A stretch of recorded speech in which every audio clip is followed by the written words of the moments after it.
En 2011, Wikileaks documente la vente de technologies d'espionnage à des États autoritaires. Ces armes, capables de pister toutes les communications, servent à la surveillance des populations. Elles sont conçues par des entreprises privées dans le monde entier. On vous explique comment l'économie suisse contribue à ce commerce mondial de la surveillance.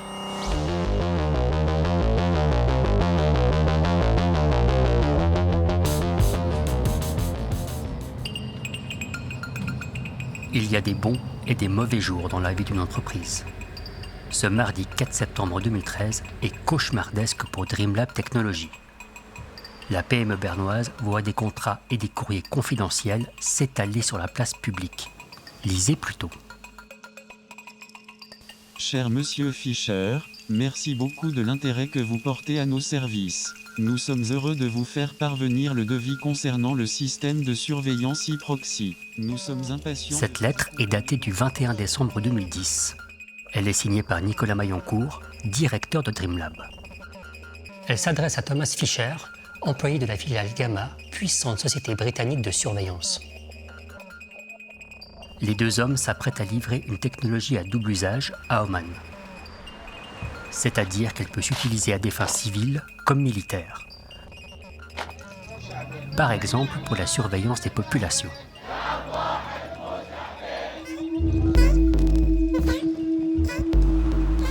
Direction Berlin afin de connaître toute la panoplie des services offerts par ces technologies aux deux visages. C'est au cœur de la capitale allemande que vit et travaille Andy Müller-Magun. Je vous le dis d'emblée, Andy Müller-Magun est la bête noire de Dreamlab. C'est lui qui a patiemment épluché la centaine de documents confidentiels de 160 sociétés privées de surveillance dans le monde. Il documente les exportations de ces mouchards et les pays qui soutiennent ces technologies controversées. Avec l'aide d'un consortium de 15 médias internationaux, Andy Müller-Magun les rend publics sur Wikileaks. Ce sont les Spy Files ou fichiers espions. Listée, la société suisse Dreamlab se serait bien passée de cette mauvaise publicité. Verschiedene Dinge getan, aber eben große Teile war Softwareentwicklung für Gamma, für Finn Fischer. Und Finn Fischer ist auch nicht ein Produkt, das ist auch eine Produktpalette, das ist ein Trojaner. Wir reden hier nicht von einem kleinen trojanischen Software-Tool, das man mal irgendwie auf Mobiltelefon einstellt, sondern wir reden wirklich von einer Infrastruktur, die weltweit installiert ist. Das ist schon definitiv Hightech und High-End. Le montant du contrat conclu avec Oman s'élève à 408 743 francs et 55 centimes. Hasard du calendrier, le sultanat est sur le point de vivre son printemps arabe. Cette révolution populaire sera matée en 3 mois seulement. Grâce aux technologies de Dreamlab et de Gamma.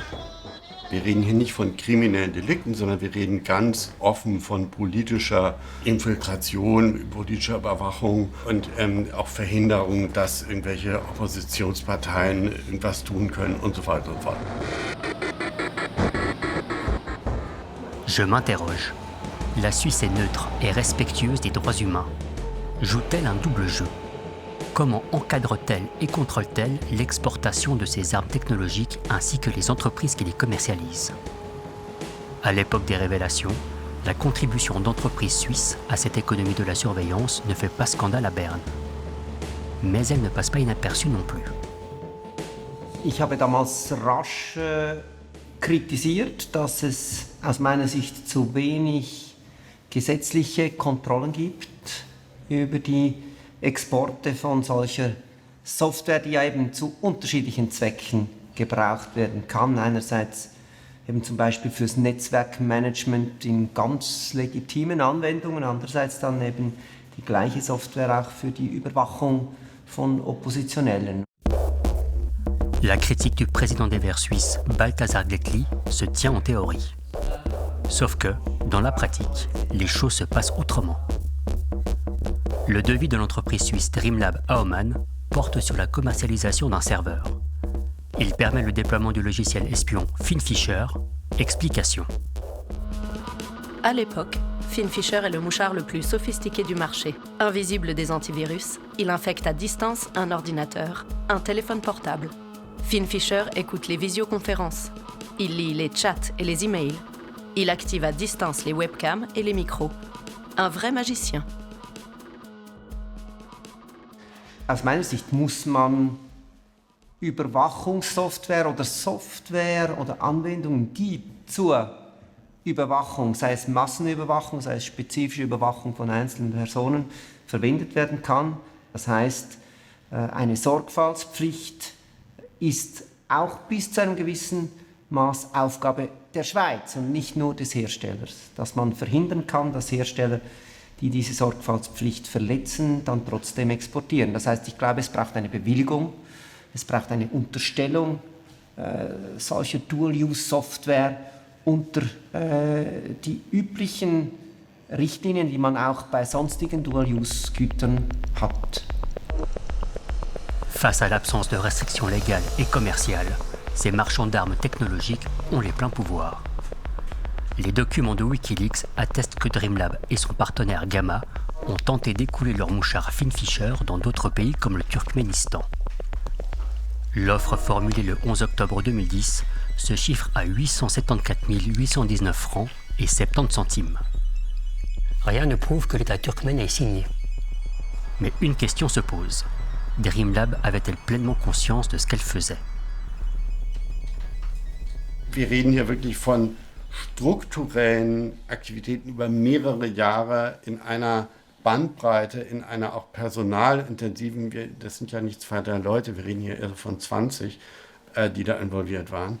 Das ist nicht mal, oh, das ist mir so, habe ich so aus Versehen gemacht oder so, sondern das ist eine strategische Ausrichtung eines Unternehmens, um eine Menge Geld zu verdienen.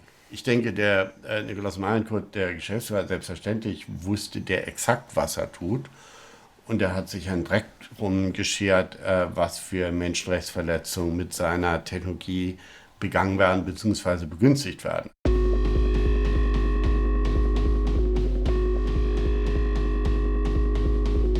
J'ai très envie d'aller poser des questions à Nicolas Mayencourt. Le Bernois, qui dirige toujours l'entreprise, n'est pas un poisson facile à pêcher. Ça tombe bien, j'ai le temps. Au bout de 6 mois d'appels et de SMS, Nicolas Mayencourt mord enfin. On partage un repas dans son bureau. Tout ça pour le convaincre de me parler face caméra. Il hésite à témoigner. Nicolas Mayencourt a mis des années à se relever des révélations de Wikileaks. Après ce premier rendez-vous, il n'a plus donné de nouvelles. Retour en 2013. Nicolas Mayencourt tente d'éteindre l'incendie provoqué par Wikileaks. Dans un communiqué officiel, il explique que Dreamlab a depuis pris ses distances avec Gamma. Il dément toute activité de surveillance dans le cadre de sa relation commerciale avec la société britannique. Notre rôle a été de développer des solutions pour nos clients. À aucun moment, nous n'avons développé de technologies malveillantes. Elles mettent en péril des vies humaines. Elles sont fondamentalement en désaccord avec ma compréhension d'une société juste et équitable, mon idéologie. Cette communication de crise ne convainc pas tout le monde. Elle fait rire jaune plusieurs experts. C'est un discours marketing sans doute aussi, parce qu'il faut être extrêmement naïf pour ne pas comprendre qu'il peut y avoir des dérives. Et on peut se douter de la façon dont ces outils pourront être utilisés à l'encontre des populations. Mais il faut avoir aussi une vision peut-être un peu politique ou engagée pour défendre son entreprise au regard d'une stratégie de développement.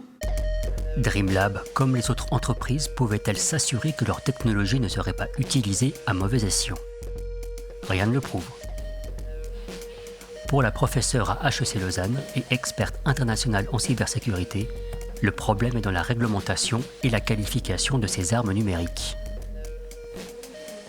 La grande difficulté, c'est de pouvoir qualifier un logiciel comme une arme de guerre.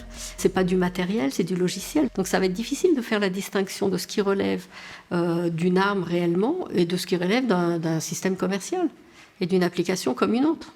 Mais on est dans l'incompréhension, la naïveté ou le déni? C'est peut-être un peu tout à la fois. C'est le problème des régulations et de l'application de ces régulations et du contrôle. Le fait qu'on puisse développer des programmes malveillants pour s'introduire dans les systèmes, capter des données et les transférer, c'est quelque chose de relativement nouveau. Donc il y a sans doute un retard et peut-être aussi cette non-volonté d'agir réellement pour empêcher la divulgation, la propagation, la vente de logiciels de surveillance. C'est donc une question de business. Si la Suisse décide d'encadrer davantage les exportations de logiciels, elle prend le risque de céder ce marché à la concurrence étrangère. La pesée d'intérêt se tient, mais elle se fait au détriment des droits humains et des valeurs de la Suisse. Comprendre que la réputation de la Suisse, dans la résolution des conflits, dans la paix, a un rôle aussi à jouer et peut-être avoir le courage d'interdire ce genre d'entreprise sur le territoire suisse. Dreamlab est l'infime partie visible d'un marché de la surveillance à 5 milliards de dollars. Plusieurs entreprises suisses en profiteraient. Elles sont juste passées entre les mailles du filet de Wikileaks. Prise la main dans le sac, Dreamlab paye donc pour toutes les autres. Mais ça pourrait changer. En juin 2021, une ordonnance fédérale interdit l'exportation de technologies si le client final peut les utiliser à des fins de répression. Mais cela n'intéresse plus Nicolas Maillancourt. Le directeur de Dreamlab s'est reconverti dans le conseil et l'événementiel. Il dirige aujourd'hui les Journées suisses de la cybersécurité. Au menu de ce grand rendez-vous, les TIC numériques.